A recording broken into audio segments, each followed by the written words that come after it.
강황에는 강력한 폴리페놀의 일종인 커큐민이 함유되어 있어 뛰어난 항염식품입니다. 커큐민은 천연 항염제로 항염, 항암, 항산화 효과가 있으며 면역력을 높여주어 암의 발병을 낮춰주는 역할을 합니다. 하지만 강황 속 커큐민은 다양한 효능이 있음에도 불구하고 입자가 큰 지용성이라 수용성인 우리 몸에 흡수가 어려워 실제로 먹었을 때 체내 흡수율이 고작 1%에 불과하여 아무리 많이 섭취해도 효능을 보기 어렵습니다. 그럼 흡수율 낮은 강황 커큐민을 효과적으로 흡수하기 위해서는 어떻게 섭취해야 할까요? 우리가 쉽게 접하는 카레로 항염 효과가 있는 커큐민이 체내에 잘 흡수되도록 먹는 방법을 알려드리겠습니다. 강황의 커큐민과 후추의 피페린 성분을 함께 섭취할 경우 흡수율이 무려 20배나 높아집니다. 그리고 유제품 속 지방 성분에 커큐민이 잘 녹아들어 우유와 함께 먹어도 좋은데요. 커큐민 흡수율을 높일 수 있는 후추와 우유를 함께 섭취하는 카레 조리법은 다음과 같습니다. 우선 카레 재료입니다. 후추와 우유, 시중에 판매되는 카레 분말가루를 준비해 주시고 올리브유와 취향에 맞는 야채와 고기를 준비해 주세요. 먼저 냄비에 올리브유를 두르고 다듬은 재료들을 모두 넣어 재료들이 서로 붙지 않도록 볶아줍니다. 재료가 자작하게 잠길 정도로 물을 넣어 익을 때까지 끓여줍니다. 재료가 다 익으면 카레 분말가루를 넣어 섞어준 뒤 우유를 넣어 농도를 맞춰줍니다. 이때 우유는 오래 끓이지 않는 것이 좋습니다. 마지막으로 후고추를 뿌려 마무리하면 남녀노소 부드럽게 먹을 수 있는 카레가 완성됩니다. 미국 텍사스 조립대 MD 앤더슨 암센터 연구진은 암 환자들이 꾸준히 커큐민을 섭취했을 때 짧은 기간이지만 종양이 73%나 감소했고 암세포 증식에 영향을 주는 수치가 감소한 것으로 나타났다는 연구 결과를 발표하였습니다. 강황의 효과는 이뿐만이 아닙니다. 카레를 주식으로 하는 인도는 치매 발병률이 전 세계에서 가장 낮습니다. 우리나라는 60세 이상이 약 12%나 치매를 앓고 있고 인도는 치매 발병률이 1%밖에 되지 않습니다. 치매 환자의 뇌에서 발견되는 플라크를 제거해주며 치매 유발 물질이며 뇌의 혈관을 막거나 뇌세포를 죽이는 아멜로이드 베타를 이 커큐민이 제거해줍니다. 그 외에 스트레스 방지, 간 보호, 혈액순환 완화, 당뇨에 도움을 줍니다. 하지만 뭐든지 과하게 먹으면 좋지 않습니다. 강황 그대로 섭취하실 경우에는 강황 한 티스푼 정도를 후추와 물에 타서 드시는 것을 권합니다. 그리고 다음에 해당하시는 분들은 주의하시길 바랍니다. 혈당 수치를 낮춰주는 효과가 있어 당뇨병 약과 함께 복용 시 과다 섭취로 부작용이 생길 수 있습니다. 자극성이 있어 식도염, 위염이 있을 경우와 위장이 약할 경우 복용 시에는 주의해 주시기 바랍니다. 많이 먹지 않아도 건강에 아주 나쁜 음식들의 특징은 무엇일까요?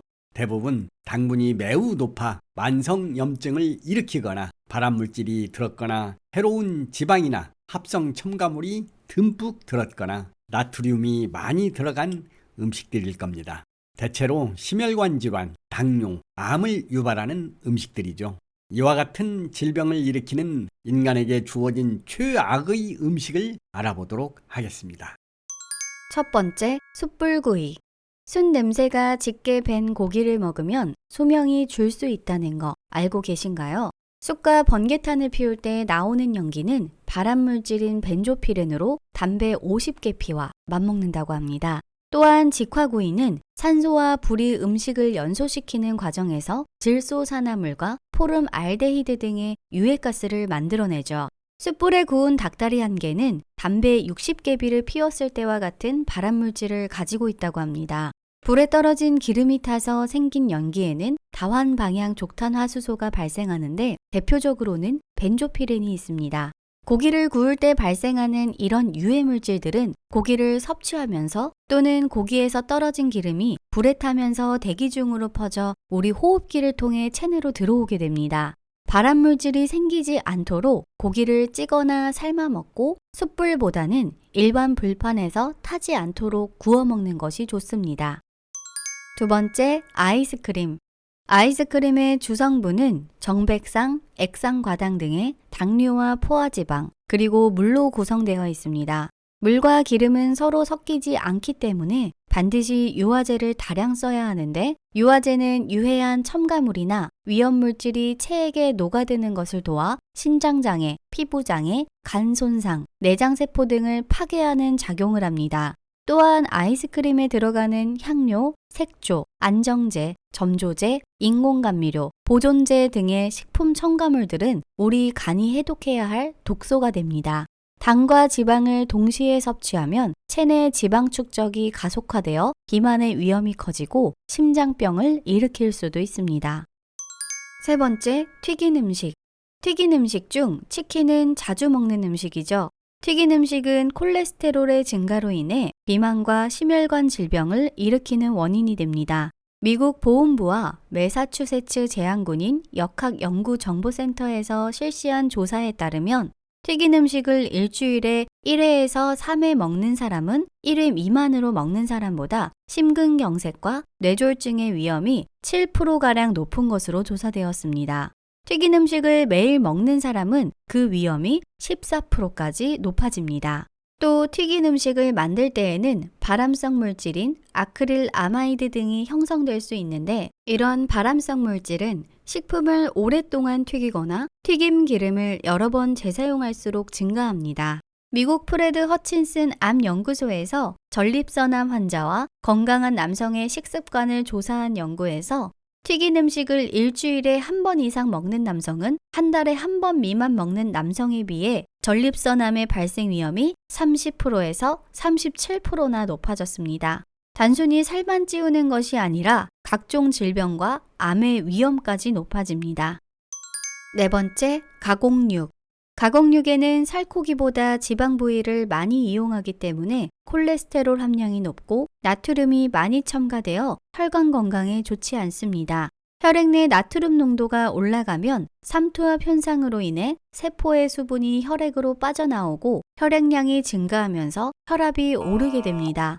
가공육에는 대부분의 다른 육류보다 높은 양의 고혈당 최종 당화산물이 들어있습니다. 이 물질은 고온에서 음식을 조리할 때 형성되는데 우리 몸에 염증을 일으키고 대장암을 유발합니다. 우리 간이 해독해야 하는 각종 첨가물도 많이 들어있으며 보존제로 첨가되는 아질산염은 육류의 아민과 결합해서 발암물질을 생성하기 때문에 가공육을 지속적으로 섭취하면 암, 심장질환, 당뇨 등의 질환에 노출됩니다. 가장 충격적인 건 2015년 세계보건기구의 보고서 내용인데요. 소시지, 베이컨, 햄 등의 가공육이 담배, 술과 같은 발암물질이며 그 등급을 담배나 성면, 디젤 자동차의 매연과 위험 수준이 같은 1군 발암물질로 분류했다고 합니다. 매일 50g의 가공육을 먹으면 직장암에 걸릴 위험이 18%나 높아집니다. 다섯 번째, 밀가루 음식. 밀가루는 탄수화물 92%, 단백질 8%로 구성된 고탄수화물 식품입니다. 당지수가 높아 혈당을 빠르게 올리고 살을 찌게 합니다. 밀가루 음식은 맛을 내기 위해 몸에 나쁜 다른 재료를 과다 첨가하는 경우가 많습니다. 예를 들면 케이크나 쿠키에는 설탕이 많이 들어가고 피자에는 가공육과 기름진 치즈가 잔뜩 들어가죠. 밀가루 음식을 많이 먹으면 체중 증가뿐 아니라 당뇨와 고혈압, 심혈관 질환, 심지어 암에 노출되게 됩니다. 사실 밀가루 음식은 한 번 먹었다고 바로 탈이 나는 것은 아니지만 남녀노소가 즐기고 자주 먹고 접하기 쉽다는 점에 그 위험성이 있다고 할 수 있겠습니다. 오늘은 한 번만 먹어도 건강을 위협하는 음식에 대해 알아보았습니다. 좋아하고 자주 접하는 음식을 다 모아놓고 먹지 말라고 하면 도대체 뭘 먹으라는 거냐고 생각하실 분들이 있을 텐데요. 아예 끊지는 못하더라도 경각심을 가지고 몸에 해로운 음식을 최대한 자제하는 것이 건강을 지키는 현명한 방법이겠죠.